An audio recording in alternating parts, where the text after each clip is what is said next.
Bueno, en esta ocasión vamos a hablar de un tipo de materiales que tienen mucha importancia dentro del mundo tecnológico. Nos estamos refiriendo a los materiales metálicos. Aquí tenéis un poco el índice de todo lo que hay que tratar y como el tema es muy largo, muy extenso, probablemente tendremos que hacer más de un vídeo. La primera idea que vamos a desarrollar es que los materiales metálicos no son en general metales puros. Hay excepciones, pero en general se trata de mezclas de dos o más componentes en las que al menos uno de ellos es un metal. Entonces se trata de lo que se llaman aleaciones y bueno, pues pueden ser más o menos homogéneas.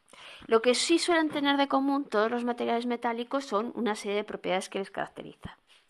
Dentro de las propiedades mecánicas, pues destaca su maleabilidad, su ductilidad, su tenacidad.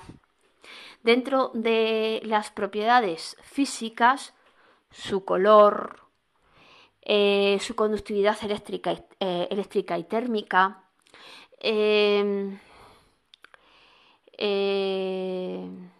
su densidad, su estado de agregación. Generalmente son sólidas a temperatura ambiente, aunque por ejemplo el mercurio pues no lo es, pero vamos, en general sí son sólidas a temperatura ambiente.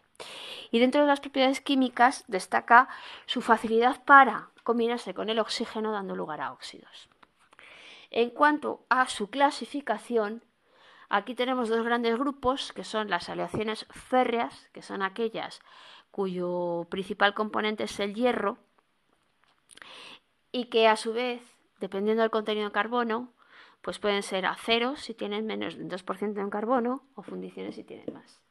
Y las no férreas, que a su vez se clasifican en dos grandes grupos, las densas con una densidad superior al titanio, como por ejemplo cobre, latón, bronce, y las ligeras con unas densidades inferiores al titanio, como por ejemplo el propio titanio o pues por ejemplo los duraluminios, los alumines, etc. Aquí tenemos por ejemplo una comparativa de las tres aleaciones férreas más importantes, los hierros, los aceros y las fundiciones. Bueno, lo que ha hecho de los materiales metálicos unos materiales de tanta importancia dentro del mundo de la tecnología ha sido el hecho de que pueden modificar sus propiedades, tanto modificando su composición, las mezclas que forman parte de los mismos, como modificando lo que se llama su historia térmica, a través de lo que también se conoce con el nombre de tratamientos térmicos.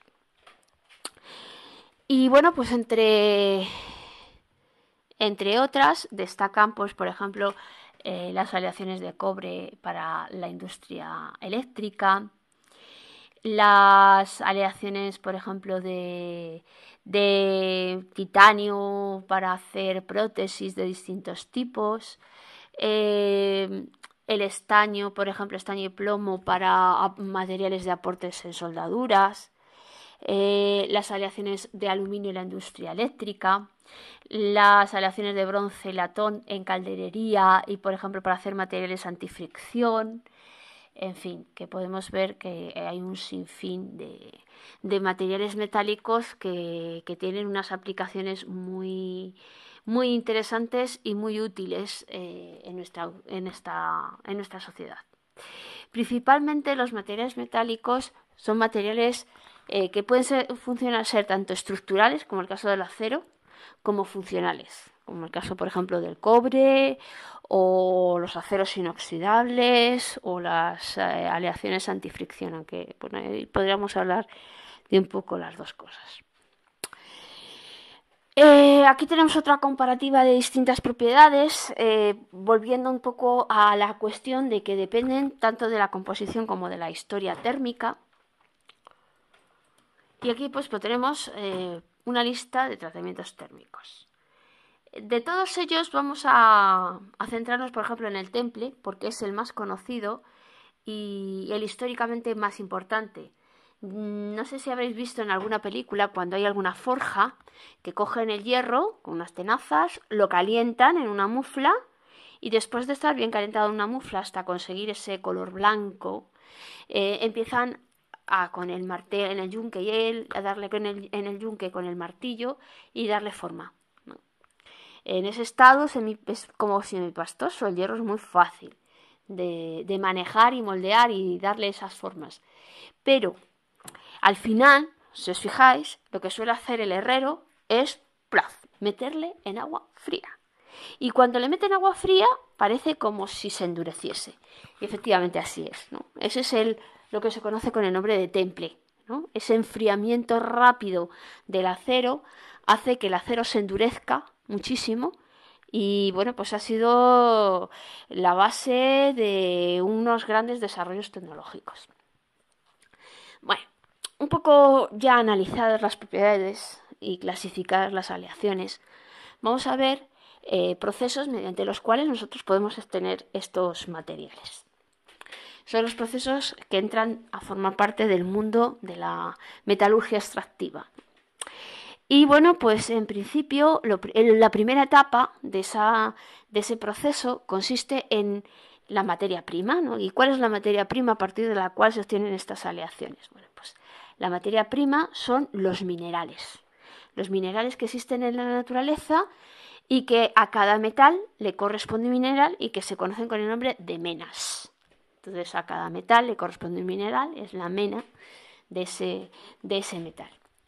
Y bueno, pues podemos tener tenemos aquí clasificados, a cada metal le corresponde una determinada mena. Por ejemplo, al hierro la magnetita, al zinc la blenda, al mercurio el cinabrio, al titanio el rutilo, etc., al aluminio la bauxita, ¿no? Estos minerales, lo primero que se les hace es someterles a un proceso de trituración. Se les tritura hasta lo que se conoce con el nombre de tamaño de liberación. Entonces, en ese tamaño de liberación se sacan pues, los granos de mineral.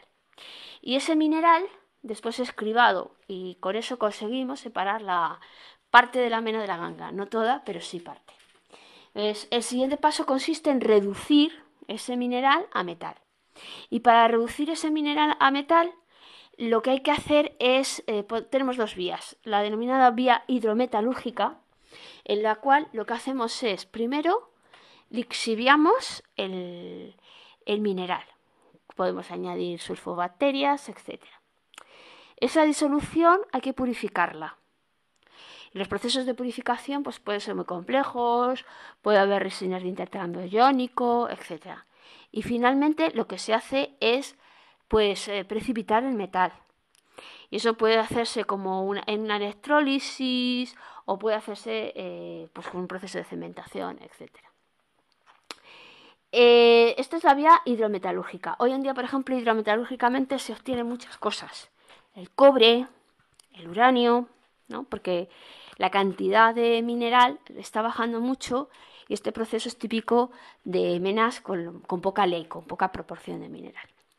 El otro proceso es el proceso pirometalúrgico. O sea, nosotros podemos, hay algunos óxidos que directamente calentando ya se descomponen, ¿no? Por ejemplo, los óxidos de plata, ¿no? Que se pueden descomponer incluso de forma térmicamente. Otros, pues que en forma de óxido no, pero por ejemplo en forma de cloruro, pues a lo mejor también se puede descomponer relativamente fácilmente, ¿no? Y bueno, pues tenemos diferentes categorías. Por ejemplo, pues hay distintos procesos. Nosotros vamos a describir el proceso concreto de obtención del acero por su importancia tecnológica. Entonces, el acero, para obtener acero, lo primero que hacemos es mezclar la magnetita con carbonato cálcico o carbonato magnésico, dolomía. Se hacen una especie de tortas que se conocen con el nombre de sinterizado y con esas tortas se va cargando el alto horno por la parte tragante. Por la parte del viento se quema un carbón muy especial que se conoce con el nombre de coke. Entonces, pues se genera dióxido de carbono, pero en el momento que vemos que hay un exceso de carbón, en lugar de dióxido se genera monóxido. El monóxido va subiendo a través del horno alto y va reduciendo los óxidos de hierro a hierros con menos cantidad de oxígeno cada vez, a la vez que el dióxido de carbono se va regenerando a monóxido de carbono porque vuelve a reaccionar con este carbono. Y entonces pues salen los gases por el tragante y sale un hierro fundido con un alto contenido en carbono que se conoce con el nombre de arrabio, y eso sale por la zona del crisol. Y entonces, pues bueno, pues al final lo que tenemos es este arrabio que tiene que ser, que hay que reconvertirlo a cero, es decir, hay que eliminar el exceso de carbono. Y para eliminar el exceso de carbono, pues los dos procedimientos es uno añadiendo hierro y otro quemando el exceso de carbono. Y para ello se usa el proceso de conversión. Entonces los convertidores o los convertidores se carga este arrabio y pues bueno, se sopla oxígeno o bien en forma de lanzas en el convertidor LD o de otra manera. Y entonces así se convierte o se elimina el exceso de carbono y se obtiene el acero. El acero después se desgasifica, se somete a un proceso de colada continua y se obtienen unos lingotes que son unos tochos. Y bueno, pues de esos tochos, de esos lingotes, pues después, por ejemplo, se somete a un proceso de laminación de los rodillos y se obtienen las planchas, o un proceso de extrusado y se obtienen los alambrones. Son semi elaborados que van a pasar a formar parte de la siguiente industria.